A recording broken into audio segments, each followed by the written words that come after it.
are related as brothers, okay? Because you call him big brother and you call him big uncle. You must be related. So you knew each other beforehand. You knew they don't know each other. They just address them in relation to their hierarchy in the society as a family. That's another misunderstanding in the American courtroom if you don't understand Chinese culture. So if you simply make your judgment based on the translation of these statements, there are a lot of problems. You tend to misjudge, and you may give wrong sentence. Okay, so in Wei Ping's article, I think this picture really reminds me a lot of truth.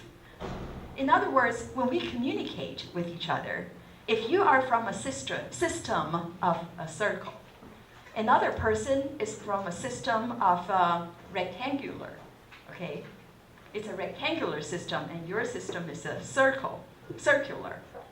You can see there's a lot of misunderstanding, right? These areas, when there are no overlaps, these are areas of misunderstanding. So how can we decrease, or how can we reduce these areas? I like this picture.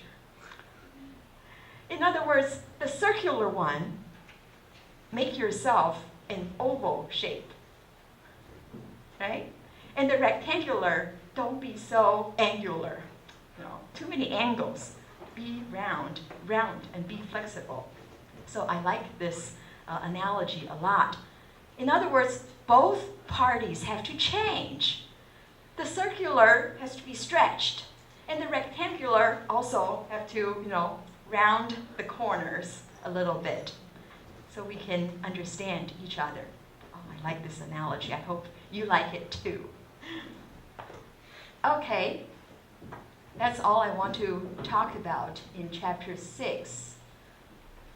And in chapter 7, it's very, very short because there's not much to say except in chapter 7, except to remind you, a while ago when we talked about voice prints, we, as linguists, we never use spectrograms like this as evidence, because if you record the same person's speech twice, saying exactly the same thing, you can have very different spectrograms. Okay? So this is never used as evidence to show that this is person A's speech, that's person B's speech. In fact, these are all same person's speech patterns. But what's useful is what I showed before. Remember, we collected enough tokens of someone's vowels and then chart the vowels. First, measure the formants of the vowels, F1, F2. Then chart F1 and F2 of these vowels into a vowel chart like this to show the bomb thread callers have all the O's clustered in one area, whereas this Paul Principali had a very different system, right? This is more forensic phoneticians' work by charting the vowels as evidence. Okay, and we all know auditory phonetics is also not reliable. If you ask people to listen to the tape and identify who raped you, okay? Listen to the 3 tapes and identify who is the criminal. Sometimes it's not very reliable.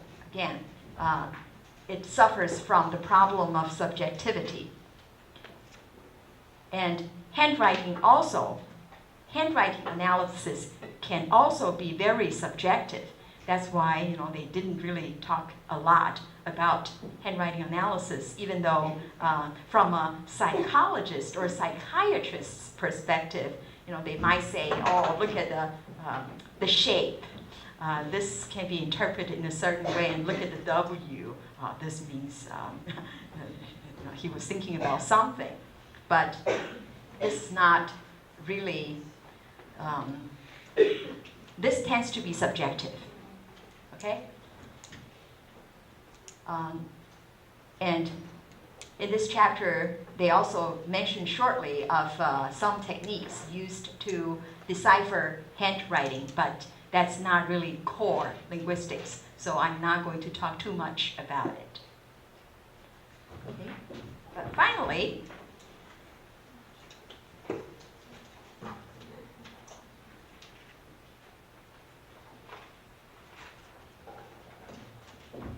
okay, I'd like to address a few questions from last week because I really liked your homework assignments. You know, as the course progressed, I see really development of critical thinking in all of your written assignments. Last week, several people asked about the issues related to transgender.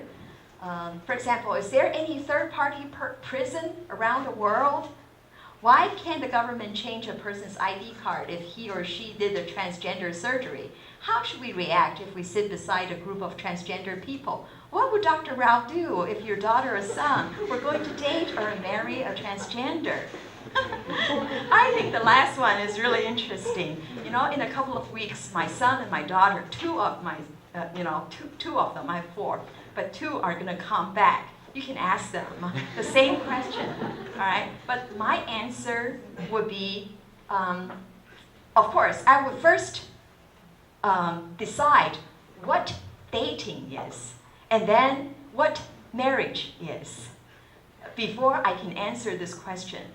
But just to make it easier for you, my philosophy is, if I have already cultivated certain values in my children, in terms of dating relationship and a marriage relationship, if they're already in college and getting ready to find a suitable mate and getting ready to pursue marriage, then I would give them freedom, complete freedom.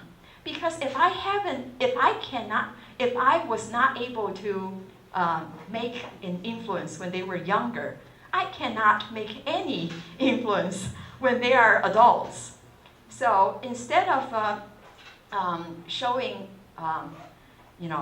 emphasizing something which cannot be changed, I should have wisdom to know what can be changed, what cannot be changed, and also the wisdom to know the difference. The wisdom to know the difference. So that's my answer to the question. I asked my husband, he has a totally different answer, but I won't tell you his. Okay, but then let me just address this question in general. I think some people also ask me the difference between gender and sex. I want to draw your attention to Simone de Beauvoir's very famous book, which is entitled The Second Sex. What it means is sex is biological. It's your chromosomes. That's sex, chromosomes. In other words, if you have a Y, you're a male. Okay, let me put it this way so you can remember. This is male.